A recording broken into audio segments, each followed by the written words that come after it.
जयतु संस्कृतम। स्वागत है आपका हमारे YouTube चैनल संस्कृत धारा 2.0 पर। आज हम आपके लिए एक नया चैप्टर लेकर आए हैं, वर्णों का प्रयत्न। प्रयत्न के अंतर हम जानते हैं, सबसे पहले प्रयत्न किसको कहते हैं। प्रयत्न किसको कहते हैं? किसी भी कार्य को करने की जो चेष्टा होती है उसको क्या कहते हैं? प्रयत्न। उसी तरह से वर्णों का जब हम उच्चारण करते हैं तो उच्चारण करने के लिए हम कोई न कोई चेष्टा करते हैं, प्रयास करते हैं, उसी को कहते हैं प्रयत्न। यह प्रयत्न दो तरह का होता है। एक होता है आभ्यंतर प्रयत्न और दूसरा होता है बाह्य प्रयत्न।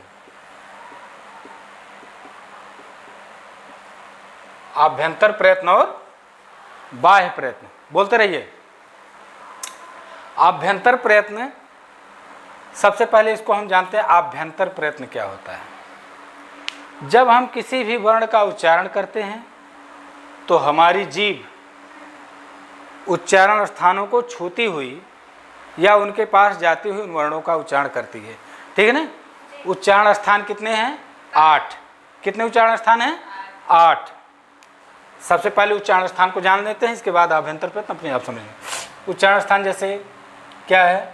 कंठ, फिर ताल, फिर मूर्धा, फिर दंत, फिर ओष्ठ, फिर नासिका और नहीं, कंठतालु नहीं। नासिका के बाद जिह्वा मूली। कितना हुआ? 1 2 3 4 5 6 7 और एक बच रहा है उर। ये 8 उच्चारण स्थान हैं। अर्थात हमारी जिह्वा इन स्थानों को छू करके ही किन्हीं न किन्हीं वर्णों का उच्चारण करती है, ठीक है। अब उच्चारण करते समय हमारी जिह्वा किसी भी वर्ण का उच्चारण करने से पहले, ध्यान दीजिएगा, वर्णों का उच्चारण करने से पहले जो हम चेष्टा करते हैं, जो प्रयास करते हैं, उसको कहते हैं आभ्यंतर प्रयत्न। इसके 5 भेद हैं। पहला है स्पृष्ट, दूसरा है ईशत स्पृष्ट, ठीक। तीसरा है ईशत विवृत, फिर अगला है विवृत, फिर लास्ट वाला है संवृत। ये 5 तरह के आभ्यंतर प्रयत्न हैं। ये तीसरा हो गया, ये चौथा है, ये 5 तरह के आभ्यंतर प्रयत्न हैं। कौन कौन से हो गए? स्पृष्ट, ईशत स्पृष्ट, ईशत विवृत, विवृत और संवृत। तो बारी बारी से इनको जानते हैं कि इनका नाम ईशत स्पृष्ट या स्पृष्ट या ईशत विवृत या विवृत या संवृत क्यों पड़ा। तो आइए देखते हैं स्पृष्ट क्या है। स्पृष्ट का अर्थ क्या होता है? छुआ गया या स्पर्श किया गया, ठीक है। ऊपर आप पढ़ चुके हैं, व्यंजन का एक प्रकार था स्पर्श व्यंजन। स्पर्श माने छूना और स्पृष्ट माने छुआ गया। अर्थात ऐसा वर्ण जिसको जिह्वा हमारी छू छू करके, अच्छी तरह से छू करके उच्चारण करती है, उसका अभ्यंतर प्रयत्न होता है स्पृष्ट। इसको हम बाद में बता रहे हैं अभी। ये ईशत स्पृष्ट क्या है? इसका ईशत का अर्थ क्या है? कुछ कुछ, थोड़ा थोड़ा, और स्पृष्ट माने छुआ गया, मतलब जो कुछ कुछ छुआ गया। किसके द्वारा? जिह्वा के द्वारा। ईशत विवृत, ईशत का मतलब थोड़ा थोड़ा या कुछ कुछ, विवृत का मतलब खुला हुआ। विवृत माने विवर से बना हुआ शब्द है, विवर, विवर से बना है विवृत, ठीक है ना। विवर माने बिल, बिल का मुंह खुला होता है ना, इसीलिए विवृत माने खुला हुआ। ईशत माने कुछ कुछ, और विवृत का अर्थ होगा पूरा खुला हुआ। समृद्ध का अर्थ अधूरा खुला हुआ, ठीक है। इसका अर्थ आ गया कि नहीं समझ में?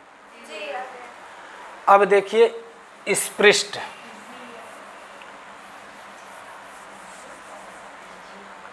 आभ्यंतर प्रयत्न के अंतर्गत अब आप पढ़ रहे हैं, पहला है स्पृष्ट।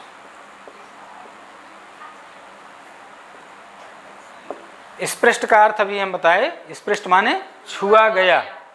तो ऐसे कौन से वर्ण हैं जिनका उच्चारण करने के लिए हमारी जीभ उच्चारण स्थानों को ठीक ठीक तरह से छूती है? तो ऐसे कौन से वर्ण हैं? स्पर्श वर्ण हैं। कहा गया कि स्पृष्टम प्रयत्नम स्पर्शानाम,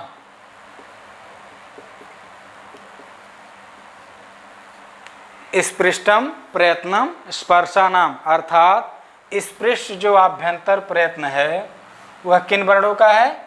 स्पर्शानाम, स्पर्शी वर्णों का। और स्पर्शी वर्ण कौन कौन से हैं? क से लेकर के म तक। कहा गया कादयो मावसाना स्पर्शा, क से लेकर के म तक के जितने भी वर्ण हैं उनकी संख्या कितनी है? 25। उन वर्णों का आभ्यंतर प्रयत्न क्या होगा? स्पृष्ट होगा। ठीक है ना? स्पर्श से ही स्पृष्ट, अर्थात स्पृष्ट आभ्यंतर प्रयत्न स्पर्श वर्णों का। ये ट्रिक हो गई कि नहीं? स्पर्श वर्णों का आभ्यंतर प्रयत्न स्पृष्ट। स्पर्श वर्ण आपको मालूम है कितने हैं? 25 हैं। ठीक है ना? कौन कौन? क से लेकर के म तक। और शार्ट में करना हो तो कु चू टू तू कु से क ख ग घ ङ, चू से च छ ज झ, ऐसे। ठीक है? तो स्पृष्ट आभ्यंतर प्रयत्न स्पर्श वर्णों का हो गया। ठीक है? दूसरा है ईषत् स्पृष्ट। ईषत् मान थोड़ा थोड़ा, कुछ कुछ, स्पृष्ट माने छुआ गया। तो ऐसे कौन से वर्ण हैं वर्णमाला में कि जिनका उच्चारण करने के लिए हमारी जिह्वा उच्चारण स्थानों को थोड़ा थोड़ा छूती है? अंतस्थ वर्ण। कहा गया कि ईषत् स्पृष्टम अंतस्थानाम। ईषत् स्पृष्टम अंतस्थानाम, अर्थात ईषत् स्पृष्ट आभ्यंतर प्रयत्न किन वर्णों का है? अंतस्थ वर्णों का। अंतस्थ वर्ण कितने हैं? 4 हैं। कौन कौन से? य, व, र और ला। य र लावा मत कह दीजिएगा। य र लावा का क्रम किसमें चलता है? हिंदी में। और संस्कृत में य व र ला। ठीक है ना? य व र ला अंतस्थ वर्ण है और इन अंतस्थ वर्णों का आभ्यंतर प्रयत्न ईषत् स्पृष्ट है। ठीक है? अर्थात य व र ला बोलते हुए हमारी जिह्वा उच्चारण स्थानों को थोड़ा थोड़ा छूती है। आ गया कि नहीं? चेला जी धीरे धीरे बोलिए, बहुत तेज तेज नहीं बोलना है। तीसरा है ईषत् विवृत। ईषत् विवृत मतलब कुछ कुछ खुला हुआ। तो ऐसे कौन से उच्चारण करने वाले वर्ण हैं जिनका उच्चारण करने के लिए हमारी जीभ थोड़ी थोड़ी उच्चारण स्थानों के पास जाकर के खुलती है या मुंह थोड़ा थोड़ा खुला होता है? ऊष्म वर्ण। सूत्र है इसका ईषत् विवृतम। ऐसे आप इसको संधि भी कर सकते हैं, मूष्मणाम। ईषत् विवृतम मूष्मणाम, अर्थात ईषत् विवृत किसका है? ऊष्म वर्णों का। ऊष्म वर्ण कौन है? स, श, स, ह। ये 4 वर्ण क्या हैं? ऊष्म है। और इनको और क्या कहते हैं? महाप्राण। ठीक है ना? ऊष्म वर्ण है और ये महाप्राण भी हैं। ऊष्म वर्णों का आभ्यंतर प्रयत्न क्या है? ईषत् विवृत। ठीक है ना? और ऊष्म किसको कहते हैं? शल प्रत्याहार में जितने वर्ण आते हैं उसको क्या कहते हैं? ऊष्म। शल प्रत्याहार में देखिए श, श, स, र, ससर, हल। ससर के स से लेकर के हल के ल तक ये हुआ शल प्रत्याहार। ये इत संज्ञा किसको लेना नहीं है, तो श, श, स और ह ये शल प्रत्याहार में आए और इसको कहते हैं ऊष्म वर्ण। इन ऊष्म वर्णों का आभ्यंतर प्रयत्न क्या हो गया? ईषद विपरीत। ठीक है, अगला है विवृत। सॉरी 4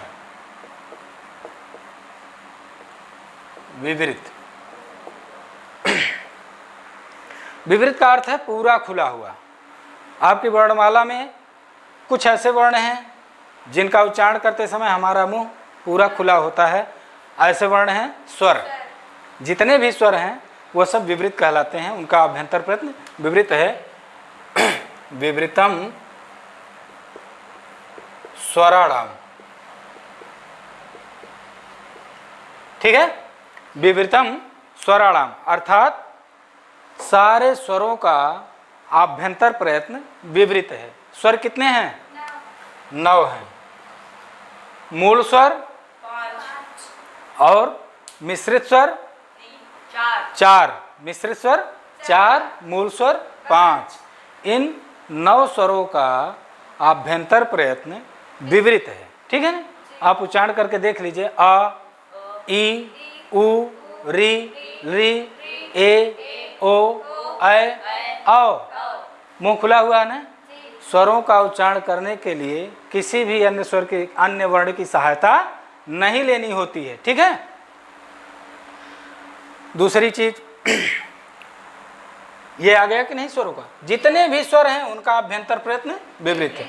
अब 5वें नंबर पे आता है समृद्ध। ठीक है, समृद्ध उच्चारण आभ्यंतर प्रयत्न केवल ह्रस्व आ का होता है। आ कैसा होना चाहिए? ह्रस्व आ होना चाहिए। और इसकी 2 दशाएं हैं। ठीक, एक दशा है प्रक्रिया दशा, ठीक, और दूसरी दशा है प्रयोग की दशा। ठीक है ना? इन दोनों दशाओं में ह्रस्व आ का आभ्यंतर प्रयत्न अलग अलग हो जाता है। ठीक है ना? जब हम ह्रस्व आ का प्रयोग की दशा में करते हैं, अर्थात उच्चारण करते हैं जब हम ह्रस्व आ का, तब इसका आभ्यंतर प्रयत्न क्या हो जाएगा? समृद्ध हो जाएगा। लेकिन जब इसको हम प्रक्रिया दशा में लाएंगे तो इसका आभ्यंतर प्रयत्न क्या हो जाता है? विवृत हो जाता है। क्योंकि विवृत तो पहले ही बता दिया ना कि सारे स्वरों का आभ्यंतर प्रयत्न क्या है? विवृत है। लेकिन जब इसका हम प्रयोग दशा में लाएंगे ह्रस्व आ को, तो उसका आभ्यंतर प्रयत्न क्या बन जाएगा? समृद्ध। तो इस तरह से आपको आभ्यंतर प्रयत्न बताया गया। कितने आभ्यंतर प्रयत्न हैं? 5। कौन कौन से? स्पृष्ट, ईषद स्पृष्ट, ईषद विवृत, विवृत और समृद्ध। सभी स्पर्श व्यंजनों का आभ्यंतर प्रयत्न स्पृष्ट है और सभी अंतस्थ व्यंजनों का आभ्यंतर प्रयत्न ईषद स्पृष्ट है। सभी ऊष्म वर्णों का आभ्यंतर प्रयत्न ईषद विवृत है। सभी स्वरों का आभ्यंतर प्रयत्न विवृत है। और ह्रस्व आ का प्रयोग की दशा में आभ्यंतर प्रयत्न तो समृद्ध है, लेकिन प्रक्रिया की दशा में विवृत है। ठीक है, प्रक्रिया दशायां तो विवृत मेव कहा गया है। समझ में आ गया कि नहीं? तो आज का आपका यहीं तक, आज की वीडियो यहीं तक। अगला चैप्टर लेकर हम आएंगे बाह्य प्रयत्न का। तो तब तक के लिए शुभ संध्या। जयतु संस्कृतम। नमस्कार। हमारा चैनल आपको कैसा लगा? अगर आपको अच्छा लगा हो तो सब्सक्राइब करें, लाइक करें, शेयर करें, कमेंट करें। जो कुछ भी कमियां हो वो कमेंट में ज़रूर लिखें, हमें कोई भी बुरा नहीं लगेगा। धन्यवाद, नमस्कार।